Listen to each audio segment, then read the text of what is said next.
Hi there, it's Tim from the Canadian Outdoor Equipment Company. I'm in the shop again today and we'll be going through how to choose the right Kni-Co stove for your winter tent.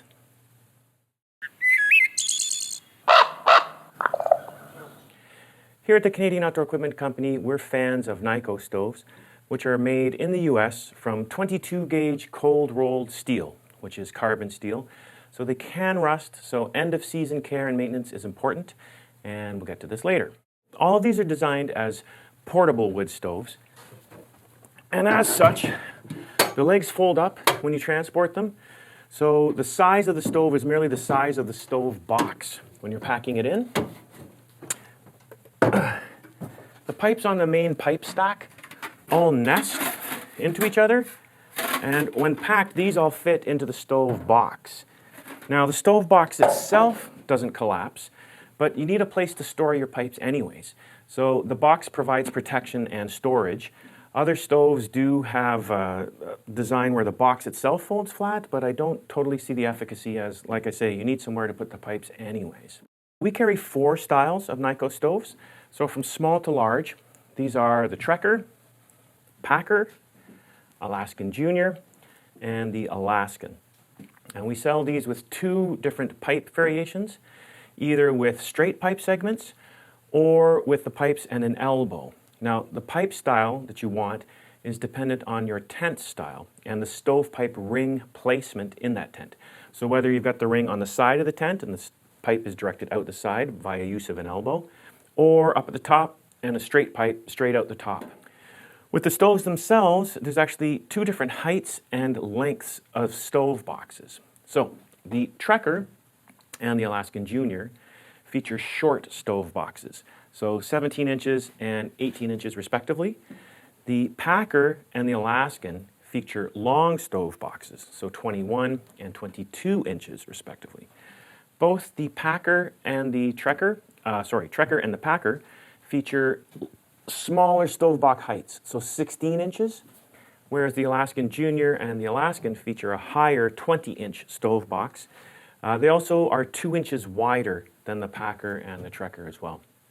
So the stove you choose is a function of the size of your tent. And an underpowered stove is definitely more trouble than it's worth in terms of having to constantly feed it to get it to temperature. If you do get it to temperature, as soon as you add more wood, the temperature drops. So you're on kind of a roller coaster with a small stove, and it's definitely more frustration than it is worth. So if in doubt, size up. Tent size recommendations I'm going to make are based on winter use, meaning January and February in Canada. So we're talking temperatures, let's say -10 Celsius to -30 degrees Celsius. So for the Trekker, I would use that with smaller size stoves, 9x9s, 8x10s max. If you're going to do a larger stove, say 10x10 or 10x12, you could use the Packer or the Alaskan. Now the Packer has a longer stove box, so that means less sawing of your wood as you have longer pieces.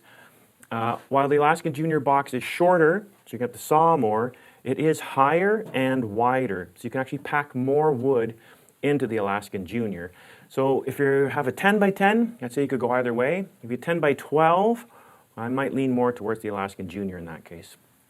For the full-size Alaskan, that's good for tents that are 12x12 or 12x14.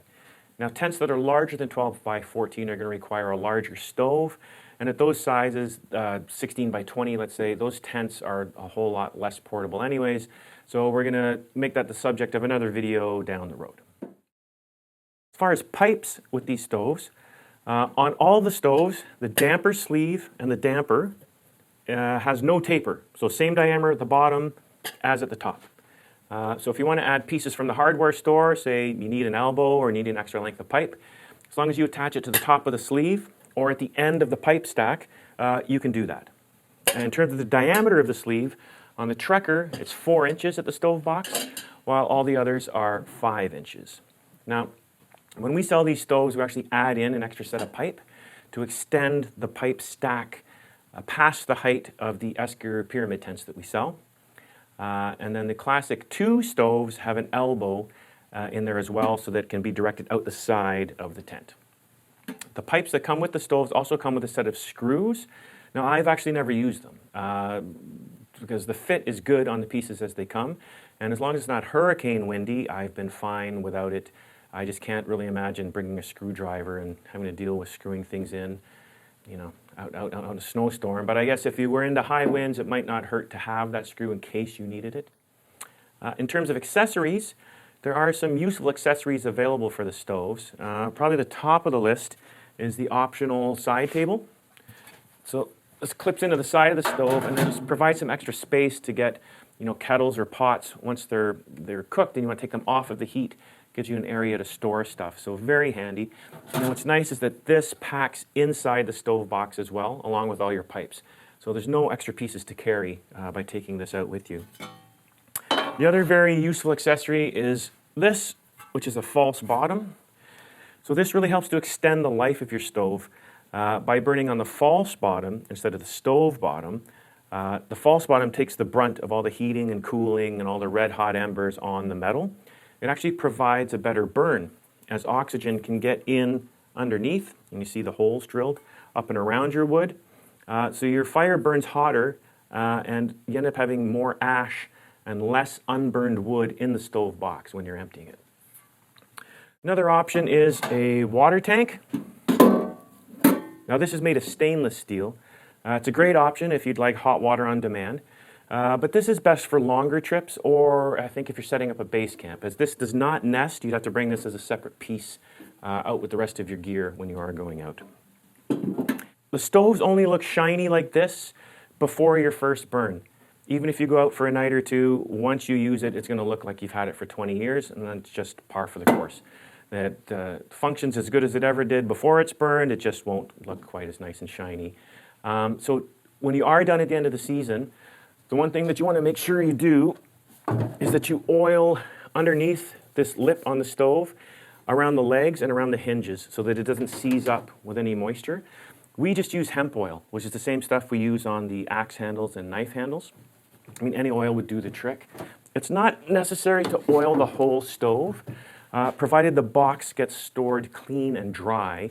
You can oil it if you want. But it will smoke pretty heavily on your first burn. So just keep that in mind. If it's a cold night and you want to get that stove fired up and in there, you're going to have to wait a good half an hour if you've oiled the box of your stove. So there you have it. Kni-Co Portable Wood Stoves. There are links in the description below. And if you have any questions or concerns, please do feel free to contact us at www.canadianoutdoorequipment.com. See you later.